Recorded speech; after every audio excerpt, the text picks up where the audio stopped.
குறைந்த விலை நிறைந்த தரம். தங்கள் தேவைகள் அனைத்தும் ஒரே இடத்தில். ஜெயச்சந்திரன். விஜய் அவர்கள் அதிமுகவோட கூட்டணிக்கு போவார்ன்ற விமர்சனம் வந்தது. இன்னைக்கு அவங்க கட்சியினுடைய பொதுச் செயலாளர் புஷி ஆனந்த் அவர்கள் ஒரு அறிக்கை வாயிலாக அதை சொல்லிட்டாரு. ஒரு நாளிதழில் ஒரு ஹூப் செய்தி வந்துச்சு. அவன் நோக்கம் என்ன தெரியுமா? அது மாதிரி ஹூப் செய்தியை ஆதாரமே இல்லாமல் ஒரு செய்தியை ஹூக்கப் பண்ணி ஏன் போட்டாங்கன்னா,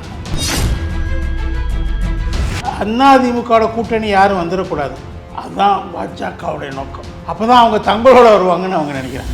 10% மேக்சிமம் வர முடியும். அப்போ ஆட்சி அமைக்க முடியுமா? பெரும்பான்மை பலத்தை பற்றி நாங்கள் ஆட்சி அமைத்து விடுவோம், விஜய் முதல்வர் ஆயிடுவார்னா அந்த கனவுலாம் நடக்குமா? இல்லை, அவங்க அந்த நம்பிக்கையில் இருக்காங்க. மெஜாரிட்டியில் இருக்கும். இல்லை, கனவு காணும் உரிமை எல்லாருக்குமே இருக்குது. அவங்க 10% மேலே விஜய் வாங்குறதுக்கான வாய்ப்பே இல்லை. 6% 7% தான் எல்லாரும் கணிக்கிறாங்க. மேக்ஸிமம் போனால் ஒரு 10% வரலாம், அவ்வளோதான். அதுக்கு மேலே வர்றதுக்கு வாய்ப்பே இல்லை. தலைமுறைகளை தாண்டி தரத்துடன் மீண்டும் தனித்துவம் நிறைந்த கடை ஜிஆர்சி ஜுவல்லர்ஸ் காஞ்சிபுரம். வாடிக்கையாளர் அனைவருக்கும் இனிய தீபாவளி நல்வாழ்த்துக்கள். இப்போ அதிமுகவோ அல்லது விஜயோ எந்த விதமான பேச்சுவார்த்தையும் இடையில நடக்கலையா ரெண்டு பேருக்குமே? விஜய்க்கு என்ன அவ்வளோ பவராக இருக்குது? பாஜக விரித்த வலைக்குள்ள இவங்க அனுபவமின்மையினால் போய் விழுந்துட்டாங்க. சார், பாஜக வலையில இவங்க விழுந்துட்டாங்கன்னா அப்போ விஜய் அவர்கள் தரப்புலையும் அதிமுகவோட கூட்டணி போறதுக்கான எண்ணம் இருக்கா? இருந்திருக்கணும்ல. நீங்க திமுக ஊழல் கட்சின்றீங்க, அப்ப அதிமுக ஊழல் கட்சி இல்லையான்னு அந்த கேள்வி கேட்கும் பொழுது அந்த செய்தி தொடர்பாளர்களே சொல்ற விஷயம்னா, இல்லைங்க அதிமுக ஆட்சியும் ஊழல் ஆட்சி தான் அப்படின்னு சொல்றாங்க பொழுது, ஸோ இதுக்கு மேல அந்த அணுகுமுறைகள் மாற வாய்ப்பு இருக்கு இல்லையா? மாறட்டும், அது ஒன்றும் பிரச்சனை இல்லை. அது அதிமுக பாதிக்க போறது இல்லை. அதிமுக தரப்புல விஜயின் மீதான விமர்சனங்கள் தொடர வாய்ப்பு இருக்கா சார்? ஊழல் கட்சின்னு சொன்னா பதில் பேசுவாங்க. நிச்சயம் பேசாம இருக்க முடியல.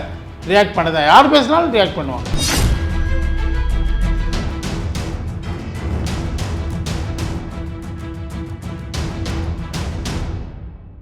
மின்னம்பலம் நேயர்களுக்கு வணக்கம். நான் விஷால் பொலிவர். இன்றைய சிறப்பு விருந்தினர் அரசியல் விமர்சகர் கலை அவர்கள். வணக்கம் சார். வணக்கம் விஷால். சார், கடந்த மாதம் அக்டோபர் 27 விஜய் அவர்கள் மாநாட்டில் பேசின விஷயம், அவர் பேசினதை வச்சு பல விவாதங்கள் இங்கே நடந்தது. ஆனால் விஜய் அவர்கள் சொல்லாத விஷயங்களை வச்சும் இங்கே நிறைய விவாதங்கள் நடந்தது. குறிப்பாக சொல்ல போனால் அதிமுகவோட விஜய் கூட்டணிக்கு போவாரா அப்படின்னு சொல்லி. ஏன் இந்த முக்கியமான இந்த கேள்வி வந்ததுன்னா, அவர் தற்பொழுது ஆளும் கட்சியான திமுகவை தான் விமர்சிச்சாரு. ஆனால் அதிமுக மேலே எந்த விமர்சனமும் வைக்கல. அப்போ அதிமுக ஆட்சியில ஊழல் நடக்கலையா, இல்ல அதிமுக ஆட்சி சிறப்பா நடந்ததா அப்படின்ற மாதிரியான பல கேள்விகள் இருந்தது. அதனாலவே பாத்தீங்கன்னா விஜய் அவர்கள் அதிமுகவோட கூட்டணிக்கு போவார்ன்ற விமர்சனம் வந்தது. இன்னைக்கு அவங்க கட்சியினுடைய பொதுச் செயலாளர் புஷி ஆனந்த் அவர்கள் ஒரு அறிக்கை வாயிலாக சொல்லிட்டாரு, நாங்க பெரும்பான்மையை ஆட்சி அமைக்கிறதுக்கு தான் திட்டமிட்டு இருக்கோமே தவிர அதிமுகவோட கூட்டணி போடுற மாதிரி எந்தவித திட்டமும் இல்லை அப்படின்னு சொல்லியிருக்காரு. இது எப்படி பாக்குறீங்க? இல்லை, அந்த அறிக்கையினுடைய முதல் பகுதி என்னன்னா, ஒரு நாளிதழில் ஒரு 2-3 நாளைக்கு முன்னாடி ஒரு ஹூப் செய்தி வந்துச்சு. என்ன தெரியுமா? அதிமுகவுக்கும் விஜய்க்கும் கூட்டணி ஒப்பந்தம் கையெழுத்தாகிவிட்டது. 80 சீட்டு விஜய்க்கு, 154 சீட்டு அதிமுகவுக்கு, அதிமுக தலைமையில் கூட்டணி ஆச்சுன்னு சொல்லி போட்டாங்க. அந்த நாளிதழ் பாஜகவினுடைய ஆதரவு நாளிதழ். அது எனக்கு அப்பயே தெரிஞ்சு. அவன் நோக்கம் என்ன தெரியுமா? அது மாதிரி ஹூப் செய்தியை ஆதாரமே இல்லாமல் ஒரு செய்தியை ஹூக்கப் பண்ணி ஏன் போட்டாங்கன்னா, பாஜகவினுடைய பிளான் என்னென்னா, அப்போ தான் தாவேகா இதை மறுப்பாங்க. ஒரு நெருக்கடி ஏற்படுத்துறதுக்கு அதிமுகவோட கூட்டணி யாரும் வந்துடக்கூடாது, அதுதான் பாஜகவுடைய நோக்கம். அப்போ தான் அவங்க தங்களோட வருவாங்கன்னு அவங்க நினைக்கிறாங்க. விஜய் பாஜகவோட போவாங்க அப்படின்ற மாதிரி. அதிமுக விஜய் வரவே மாட்டார். விஜய் தத்துவார்த்த எதிரின்னு சொல்லிட்டார் பாஜகவை. அரசியல் எதிரி திமுக 2 பேரோட போகிறதுக்கு வாய்ப்பே இல்லை. ஸோ இப்போ அடுத்த வாய்ப்பு என்ன அவருக்கு? அதிமுக போகிறதுக்கான ஒரு வாய்ப்பு தான் இருந்துச்சு. இப்போ அதை க்ளோஸ் பண்ணணும். க்ளோஸ் பண்ணால் தான் அதிமுக தனிமைப்படுத்தினா தான் அவங்க தங்களோட வருவாங்கன்னு பாஜக கணக்கு போடுது. அதிமுக தங்களோட வரலைன்னா சட்டமன்ற தேர்தலில் திரும்பவும் நோட்டாக்கில் போயிடுவோங்கிற பயம் பாஜகவுக்கு வந்தாச்சு. இப்போ வேறு அவர் விஜய் என்ன அஸ்திரத்தை தூக்கி போட்டார் மாநாட்டில், எங்களோட வர்றவங்களுக்கு ஆட்சியில் பங்குன்னு சொன்னார். 3 கட்சி தமிழ்நாட்டில் பங்கு கேட்குறாங்க. ஒன்று பிஜேபியோடு இருக்கக்கூடிய பாமக, அடுத்து 2 கட்சிகள் திமுகவோட இருக்குது. ஒன்று விடுதலை சிறுத்தைகள், 2வது காங்கிரஸ். காங்கிரஸ் தலைமை அறிவி கேட்டாலும் அது தொண்டர்கள் நிர்வாகிகள் பெரும்பாலும் இதை கோஷத்தை முன் வைக்கிறாங்க. அப்போ இந்த இவங்களுக்கு குறி வைக்கிறார் அவர். இதில் இந்த 3 கட்சிகளோ 2 கட்சிகளோ அவருக்கு போனால் அவர் கூட்டணி ஆட்சி அமைச்சிட முடியுமா விஜய்? ஏன்னா இந்த கட்சிகளுக்கெல்லாம் 3% 2% தான் வாக்குகளே இருக்குது. அவருக்கும் ஒரு 5% இருக்கும். 10% வந்தால் 10% மேக்சிமம் வர முடியும். அப்போ ஆட்சி அமைக்க முடியுமா? பெரும்பான்மை பலத்தை பெற்று நாங்கள் ஆட்சி அமைத்து விடுவோம், விஜய் முதல்வர் ஆயிடுவார்னா அந்த கனவுலாம் நடக்குமா? இல்லை, அவங்க அந்த நம்பிக்கையில் இருக்காங்க. மெஜாரிட்டியில் இருக்கும். இல்லை, கனவு காணும் உரிமை எல்லாருக்குமே இருக்குது. கனவுகள் காணல் நீராகிவிட்ட கதை தான் நம்ம அரசியல் வரலாறு. 52 கால தமிழக வரலாறு திமுக அதிமுக பிரிஞ்ச பிறகு இருந்து வரலாறு நான் பார்க்குறேன். எல்லா தேர்தல்களையும் கிட்டத்தட்ட 65-70% வாக்குகளை இந்த 2 கட்சிகளுமே வாங்கிக்கிறாங்க, ஷேர் பண்ணிக்கிறாங்க. இதில் யார் கொஞ்சம் கூட வாங்குறோம் அவங்க ஆட்சிக்கு வராங்க, கம்மி வாங்குறவங்க ஆட்சி இழக்கிறாங்க. அப்படி தான் இங்கே நடந்துகிட்டு இருக்குது. இந்த மீதி இருக்கிற 30-35% வாக்குகள் தான் மற்ற எல்லா கட்சிகளும் ஷேர் பண்ணிக்கணும். அதில் தான் வந்து பாஜக கூட்டணி வருது, சீமான் வர்றாரு, விஜயும் அதுக்குள்ளே தான் வரணும். அதனால் அங்கே 10% மேலே விஜய் வாங்குறதுக்கான வாய்ப்பே இல்லை. 6% 7% தான் எல்லோரும் கணிக்கிறாங்க. 5% தான் எல்லோரும் கணிக்கிறாங்க. மேக்ஸிமம் போனால் ஒரு 10% வரலாம், அவ்வளோதான். அதுக்கு மேலே வர்றதுக்கு வாய்ப்பே இல்லை. அந்த 30 எவ்வளோ உறவு இருக்குங்கிறது தான் இப்போ பிரச்சனை. எங்க கூட்டணி இதெல்லாம் சேர்த்தா வந்து அதிகரிக்க யார் வருவா நீங்க சொல்லுங்க. இந்த 3 கட்சிகள் நீங்க சொன்ன மாதிரி காங்கிரஸ், விசிக இவங்கலாம் வந்து கூட்டணி ஆட்சியில பங்கு கேட்கறாங்கன்னும் பொழுது ஒருவேளை இந்த கட்சியோட சேர்ந்தா இந்த வாய்ப்புகள் அதிகம் வர முடியும். அவங்களுக்கு என்ன வாக்கு இருக்கு? இவருக்கு 5-6 இருக்குது, அவங்களுக்கு 3-4 இருக்குது. சேர்த்தா எவ்வளோ வரும்? 10 வராதே. இல்லை சார், நம்ம இப்போ பாலிடிக்ஸில் பார்க்கும்போது 2+2ன்றது வந்து 5 கூட மாற வாய்ப்பு இருக்கு. 5 ஆகும், ஆனால் 35 ஆகாது. 35 பக்கத்திலோட இவங்க இல்லை. அதனால் திமுக தலைமையில் ஆட்சி அமையும், இல்லை அதிமுக தலைமையில் ஆட்சி அமையும். வேறு யார் தலைமையிலையும் ஆட்சி அமைப்புக்கான வாய்ப்பு தமிழ்நாட்டில் இல்லவே இல்லை. அதனால் இன்னும் பல ஆண்டுகளுக்கு இல்லை, இப்போ மட்டும் இல்லை. இல்லை சார், இப்போ நீங்கள் சொல்கிற மாதிரி இப்போ விஜயும் அதிமுகவும் கூட்டணி அமைக்கிறாங்கன்னு சொல்லி ஒரு நாளிதழ் வந்து நேரேட்டிவ் செட் பண்ணாங்க அப்படின்னு சொல்லி சொல்கிறீங்க. இப்போ நானே கேட்குறேன் அப்படின்னா, இப்போ அதிமுகவோ அல்லது வந்து விஜயோ எந்த விதமான பேச்சுவார்த்தையும் இடையில் நடக்கலையா 2 பேருக்குமே? அப்படி தான் சொல்கிறாங்க. நடந்த மாதிரி எந்த ஆதாரமும் இல்லை. அது ஹூக்கப் பண்ணி தான் அவன் போடுறான். அதுக்கு வந்து அனுபவம் உள்ள கட்சி அதிமுக ரியாக்ட் பண்ணலை. ஏன்னா அதிமுகவுக்கு தெரியும் அதுக்கு பின்னாடி பாஜக இருக்குன்னு. ஆனால் அனுபவம் இல்லாத விஜய் ரியாக்ட் பண்ணுற. அதிமுக எதிர்பார்க்கலையா விஜயோடைய வருகையை? அதிமுக எதிர்பார்க்கலையா? எதிர்பார்த்துலாம் நிற்க மாட்டாங்க, வந்தால் சேர்த்துக்குருவாங்க, அவ்வளோதான். வர்றவங்க வாங்க தானே கூப்பிடுறாங்க. அவங்க வர்றவங்க வாங்கன்றது அது ஒரு டோன் சார். ஆனால் விஜயோட வருகையை ரொம்ப எதிர்பார்த்து காத்திருக்காங்க இல்லையா? அப்படிலாம் ஒன்றும் கிடையாது. அவங்க ஏன் அப்படி காத்துட்டு இருக்கணும்? விஜய்க்கு என்ன அவ்வளோ பவராக இருக்குது? அப்படிலாம் காத்துட்டு இருக்கல. யார் வந்தாலும் எல்லாரையும் சேர்க்கறதுக்கு தான் அவங்க முயற்சி பண்ணுறாங்க. எப்பவுமே விஜய் வந்து தேர்தலில் நின்னா ஒரு 10% வாக்குகள் உறுதியாக இருக்குன்ற மாதிரி சொல்கிறாங்கன்னும் பொழுது இப்போ அதிமுக இயல்பா விஜய் வந்து வர்றதை எதிர்பார்க்க லைக் பண்ணுவாங்க, எதிர்பார்த்து காத்திருக்க மாட்டாங்கல்ல. அவர் வந்தால் லைக் பண்ணுவாங்க, அவ்வளோதான். அது அவர் விமர்சனம் பண்ணல, இவங்களும் அவரை விமர்சிக்கலை. இன்னொன்று என்ன சொல்லிட்டாங்கன்னா, பாஜக திமுக தவிர மற்ற எந்த கட்சிகளையும் விமர்சிக்கக்கூடாத நிலைப்பாட்டை அதிமுக எடுத்தாச்சு. யாரையும் விமர்சிக்கக்கூடாது. இப்போ விஜய் கூட அவங்க பெருசாக ஒன்று ரியாக்ட் பண்ணலை. விஜய் எதுக்கு விஜயினுடைய அந்த பொதுச் செயலாளருடைய அறிக்கை எதை எய்ம் பண்ணியிருக்குன்னா, பிரதானமாக இந்த ஒரு பத்திரிகையில் நாளிதழில் வந்த செய்திக்கு எதிராக தான் இருக்குது. அவங்க ரியாக்ட் பண்ணியிருக்கக்கூடாது. ஏன்னா இவங்க ரியாக்ட் பண்ணணும்னு சொல்லி தான் பாஜக விரும்பிச்சு. இவங்க அந்த வலைக்குள்ளே, பாஜக விரித்த வலைக்குள்ளே இவங்க அனுபவமின்மையினால் போய் விழுந்துட்டாங்க. சார், பாஜக வலையில் இவங்க விழுந்துட்டாங்கன்னா அப்போ விஜய் அவர்கள் தரப்புலையும் அதிமுகவோட கூட்டணி போகிறதுக்கான எண்ணம் இருக்கா? இருந்திருக்கணும்ல. இருக்கோ இல்லையோ நீங்கள் வெளிப்படையாக சொல்ல வேண்டிய அவசியம் கிடையாது. இப்போ அதுக்கு என்ன நெசசிட்டி வந்துச்சு? ஒரு பத்திரிகை செய்திக்காக ஏன் ரியாக்ட் பண்ண? அதுக்கு பின்னாடி பாஜக இருக்குங்கிற அந்த உண்மை உங்களுக்கு தெரியாமல் போயிடுச்சே, ஏமாந்துட்டீங்களே. அதிமுக ஏதாவது சொல்கிறாங்களா? கப்சி பண்ணிருக்காங்க. தேர்தல் நடத்தி தான் கூட்டணி, அது ஒரே வார்த்தை தான். எப்பயுமே தேர்தல் நடத்தி தான் கூட்டணி பற்றி பேச்சு. இப்பெல்லாம் பேச்சே கிடையாது. அதன் பிறகு பார்த்தீங்கன்னா பாஜகவோடையும் உறவு இல்லை அப்படின்லாம் சொல்லி நிறைய சர்ச்சை. அது பாஜக திமுக உறவு இருக்கவே முடியாதுங்க. அது அவங்க கன்ஃபார்மாக சொல்லியாச்சு. இந்த 2 கட்சிகளை நாங்கள் விமர்சித்தோம், எதிர்த்து நாங்கள் பேசுவோம், மற்ற கட்சிகளை பற்றி நாங்கள் விமர்சிக்க மாட்டோம்னு சொல்லியாச்சு. அறிக்கையை கொடுத்தாச்சு வெளிப்படையாக, பொதுச் செயலாளர் அறிக்கையே வந்தாச்சு. அதனால் அவங்க இதுக்கு ரியாக்டே பண்ணலை. இப்போ கூட அவங்க என்ன நினைக்கிறாங்க, அந்த செய்திக்கு தான் விஜய் ரியாக்ட் பண்ணியிருக்காரு. அடுத்த கட்டமாக என்ன சொல்கிறார், எங்கள் தலைமையில் ஆட்சிங்கிறதுலாம் அதெல்லாம் சொல்ல வேண்டிய விஷயந்தான். மாநாட்டிலே சொன்னார், இப்போயும் சொல்லுவார். ஆனால் அதுக்கான வாய்ப்பு இல்லாத போது என்ன செய்வார்? இந்த திமுகலேருந்து ஒன்று 2 கட்சி போகுதுன்னு வச்சுக்கோங்க, வாய்ப்பு இருக்க ஏரியா தானே. சீமான் போக மாட்டார். யார் போக முடியும் வாய்ப்பு? பாமக வரலாம், பாஜகலேருந்து, திமுகலேருந்து உள்ள 2 கட்சி போகலாம். போனால் அவர் ஆட்சிக்கு அமைக்க முடியாது, பக்கத்தில் வர முடியாது. அப்போ அது யாருக்கு லாபம்? திமுக வலு இழக்கும், அதிமுக வலுப்பெறும். அதிமுக கேக் வாக்கு. இங்கே இந்த மாதிரி ஒரு 2 கட்சியை பிரித்து கூட்டணி அமைச்சாங்கன்னா விஜய், அது அதிமுகவுக்கு லாபம். விஜயோட சேர்ந்து வரலாங்கிறது ஒன்று, சேராமலேயே மற்ற கட்சிகள் விஜயோட போகும்போது அதிமுக வந்துடும், ஈஸியாக வந்துடும். இல்லை சார், இப்போ விஜயோட மாநாட்டில் அவர் சொல்லியிருந்தாரு, என் மேலே வந்து ஒரு பெயிண்ட் எல்லாம் வந்து பூசுவாங்க, இவர் வந்து இவங்களோட பி டீமு சி டீமு அப்படின்ற மாதிரி. இப்போது விஜய் அவர்கள் நான் பிஜேபியோடைய ஆள் இல்லை, பிஜேபிக்கு எனக்கு பின்னாடி இல்லைன்றதை தெளிவுபடுத்திட்டாருன்னு பொழுது, இப்போ விஜய் அதிமுகவோட அவர் கூட்டணிக்கு போவாருன்ற இந்த டாக் வர்றதுனால அது ஆட்டோமேட்டிக்காக வந்து தாவேக்காவுக்கு தானே பலவீனமாக இருக்கும். அந்த விஷயங்கள் எப்படி பலவீனமாக இருக்கும்? இவர் மாற்றுன்னு சொல்லிட்டு வராரு, அப்புறம் இன்னொரு கட்சி அதிமுகவோட, இன்னொரு திராவிட கட்சி அதிமுகவோட அவர் கூட்டணிக்கு போவார்ன்றது விமர்சனம் ஆகாத மக்களிடையே? ஏங்க அவர் வந்து வர்றாரா இல்லையாங்கிறது பிரச்சனை இல்லைங்க. அவருக்கு 2 ஆப்ஷன் இருக்குங்க. ஒன்று, இந்த திமுக அந்த கட்சிகள் பாஜக அந்த கட்சியை பிளவுபடுத்தி தன் பக்கம் சேர்க்கறது, சேர்த்தாலும் அவர் ஆட்சியை பிடிக்க முடியாது. இன்னும் அது அதிமுகவுக்கு லாபம். அவர் திமுக பலவீனப்படுத்தினார்னா அதிமுகவுக்கு லாபம். திமுகவோட எதிர்ப்பு வாக்குகள் வந்து பிரியுது தானே? எது போகும்?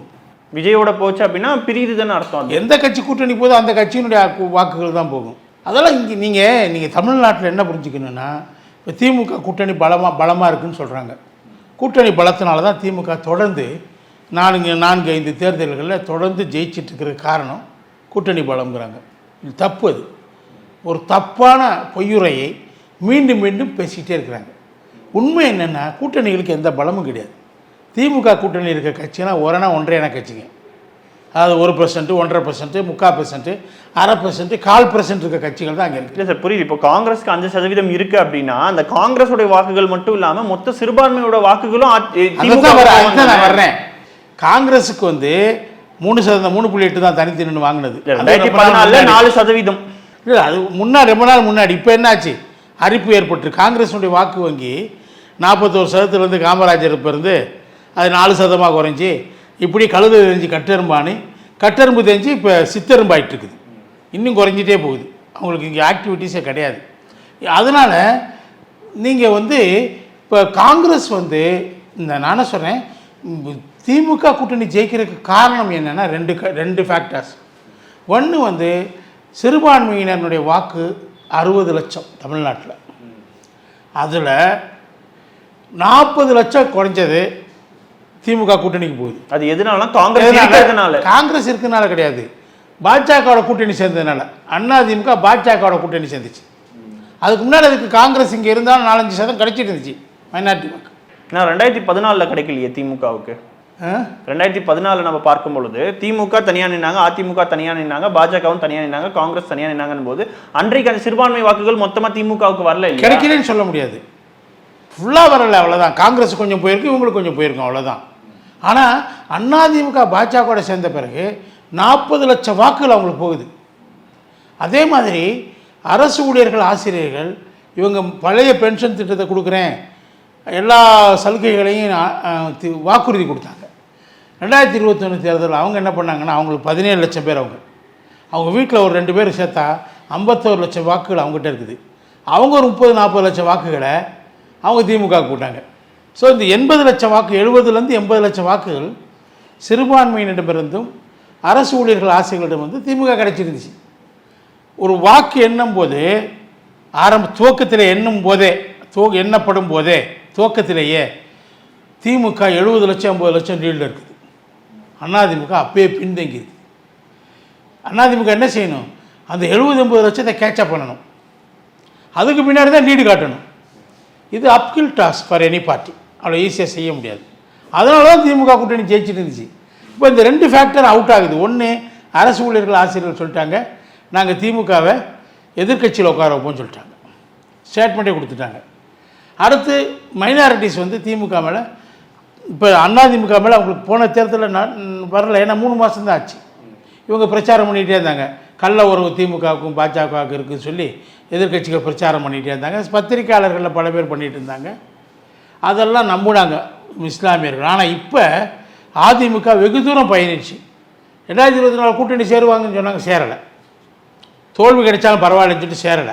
இப்போ திமுக வந்து பலவீனம் ஆகுது அப்படின்றது நீங்க ஒரு விஷயம் சொல்லிட்டு இருக்கீங்க. அப்போ வந்து விஜய் அவர்களோ இல்ல எந்த கட்சியோட கூட்டணியுமே எடப்பாடிக்கு தேவையில்லை அப்படின்னு எடுத்துக்கலாமா? அப்போ எடப்பாடிக்கு வந்து 2026 விஜய் கூட்டணி சுலபமா இருக்கா? அப்போ ஏங்க கூட்டணி என்பது நான் தான் சொல்றேனே, திமுக கூட்டணி இவ்வளோ 14 கட்சி இருந்தாலும் பலம் இல்லைங்கிறேன்.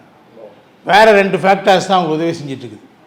அது 2 இப்போ கலண்டுருச்சு. அப்போ கூட்டணி தான் ஓட்டுகள் இல்லைன்றீங்க. கூட்டணியினுடைய வாக்குகள் இப்போ டிரான்ஸ்ஃபர் ஆகுது எங்க அதிமுகவுக்கு. மைனாரிட்டிஸ் என்ன நினைக்கிறாங்கன்னா, நீங்கள் போய் முருகனுக்கு காவடி எடுக்கிறீங்க, பழனியில் விழா எடுக்கிறீங்க, கந்த சஷ்டி கவசத்தை போட்டி பாடலாக கல்லூரிகள்லையும் பள்ளிகள்லையும் கொண்டு வந்து தீர்மானம் போடுறீங்க. அப்போ நீங்கள் உங்கள் கூட இருக்க கட்சிகள் என்ன சொல்கிறாங்க, நீங்கள் மதச்சார்பின்மை கோட்பாட்டிலேருந்து விலகி போகிறீங்கன்னு சொல்கிறாங்க. சரி சரி, இப்போ திமுக வந்து இதெல்லாம் செய்யறாங்கன்னு சொல்றீங்க. ஆனா அதிமுகவை பார்க்கும் பொழுது பாஜகவை எந்த விதமான விமர்சனமும் வைக்கலையே இந்த கூட்டணி வந்து இந்த 1.5 ஆண்டுகள்ல. என்ன வைக்கல? எல்லாத்தையும் வச்சாச்சு. ஏன் வைக்கல? ரோட் ஷோ நடத்தினா ஜெயிச்சிருவாரா மோடி? அமித்ஷா வந்தா நான் போய் பார்க்கணுமா? எல்லாம் யார் கேட்டது? இல்ல சார், அரசியல் ரீதியான விமர்சனங்கள் வேற, கொள்கை ரீதியான விமர்சனங்கள். கொள்கை ரீதியா இருந்தீங்கன்னா எல்லாத்தையும் எதுக்குறாங்க. நாங்கள் சிஏ ஆதரிச்சு தவறு, கூட்டணி தர்மத்துக்காக சில தவறுகளை செஞ்சோம் நாங்கன்னு ஒத்துக்கிட்டாங்க. இப்போ நான் சிஏ ஆதரிக்கிறேன்ட்டாங்க. வக்ஃப் வாரிய மசோதா திருத்த சட்டத்தை எதிர்த்துட்டாங்க இல்லையா? அதெல்லாம் இப்போ வந்து நிலைப்பாட்டில் கரெக்டாக அவங்க எல்லா விஷயத்துலையும் பாஜகவுக்கு எதிரான நிலைப்பாட்டை தொடர்ந்து எடுக்கிறாங்க. பாஜக எங்களுடைய எதிரின்னு சொல்கிறாங்க. ஆனால் கம்பேர்ட் திமுகவோட பார்க்கும்போது அந்த அளவுக்கு இல்லைன்ற விமர்சனங்கள் தானே வருது. திமுக விமர்சிக்கிற அளவுக்கு இல்லையே. திமுக இப்போ எங்கே விமர்சிக்குது? பாஜகவை விமர்சிக்கிறதே இல்லை. பாஜக இப்போ திமுக விமர்சிக்கிறது இல்லை. 2 பேரும் சேர்ந்து அதிமுக தான் விமர்சிக்கிறாங்க. ஏன்னா அவங்க கூட்டு அதுதான். அவங்க என்னென்னா அதிமுக அகற்றிட்டா அந்த இடத்துல பாஜக வந்தால் நல்லதுன்னு திமுக நினைக்குது. பாஜக அந்த இடத்த குறி வச்சு நகருது. அதுக்கு திமுக ஆதரவு அதுக்கு தேவைப்படுது. இவங்க அந்த புள்ளியில் இணைகிறாங்க. அதிமுக பின்னுக்கு தள்ளணும் களத்தில் இருந்துன்னு சொல்லி அந்த ஒரு புள்ளியில் இவங்க 2 பேரும் இணைகிறாங்க. 2 கட்சிகள் இணைகிறாங்க. அதான் நடந்துகிட்டு இருக்கு இன்றைக்கி. அது வெற்றி அடைய முடியாது அவங்களால. அதிமுக ஒரு பலமான கட்சியாக உருவாயிட்டு இருக்கு. அது பலவீனப்பட்டு விட்டது, சுக்குநூறாக உடைஞ்சி போச்சு, இப்படிலாம் பிரச்சாரம் பண்ணுறாங்க ஒரு பக்கம். இன்னொரு பக்கம் பெரிய பத்திரிகையாளர்களே அது மாதிரி பண்ணுறாங்க. முன்னணி பத்திரிகையாளர்களே கூலி பத்திரிகையாளர்களாக மாறிட்டாங்க. அவங்களே அப்படி பிரச்சாரம் பண்ணுறாங்க. சார், புசியானந்தோட அறிக்கையில் என்ன சொல்லியிருந்தாங்கன்னு பார்த்தீங்கன்னா, பல பேர் வந்து செய்தி ஊடகங்களில் பேசும்பொழுது பத்திரிகையாளர்கள், அரசியல் விமர்சகர்கள் எல்லாருமே வந்து விஜய் வந்து பாஜகவோட கூட்டணிக்கு போவார்ன்ற ஒரு நெரேட்டிவ் வந்து செட் பண்ணுறாங்கன்றது அந்த அறிக்கையிலே வந்து குறிப்பிட்டிருந்தாருன்னு பொழுது, இப்போ இந்த அறிக்கையின் மூலமாக இதன் பிறகு அதிமுக வந்து தாவேக்காவை அணுகிற விதம் வந்து மாறுபட வாய்ப்பு இருக்கா? நிச்சயமா இல்லை. பாஜகவோட போகுன்னு சொல்லி விஜய் போவார்னு சொல்லி எந்த பத்திரிகையாளரும் சொல்லலை. அதிமுகவோட போவாங்க, அதிமுகவோட போகிறோம் சொல்லுவாங்க. இல்லை, நீங்கள் என்ன விமர்சனம் பண்ணலை, மற்ற 2 பேரை தான் நீங்கள் ஐடென்டிஃபை பண்ணியிருக்கீங்க உங்களுடைய எதிரிகளாக. நேச்சுரலி அப்படி நினைக்கிறதுக்கு வாய்ப்பு இருக்குல்ல, அதுக்கு காரணம் இருக்குல்ல. இல்லை, ஏன்னா விஜய் அந்த மாநாடு பேசினதுக்கு அப்புறம் எடப்பாடி என்ன சொல்லியிருந்தாருன்னா, விஜய் வந்து ஊழல் அப்படின்றது வந்து திமுகவை தான் குறிப்பிட்டிருந்தாரு, எங்களை வந்து குறிப்பிடவே எங்க ஆட்சி நல்லாட்சின்னு ஒத்துக்கிட்டாரு, அதனால தான் அவர் விமர்சனம் பண்ணலன்னு சொல்லிட்டாரு. அதுக்கு சாஃப்ட் கார்னர் இருக்கு. தாவேக எந்த வகையில் ரியாக்ட் பண்ணலை.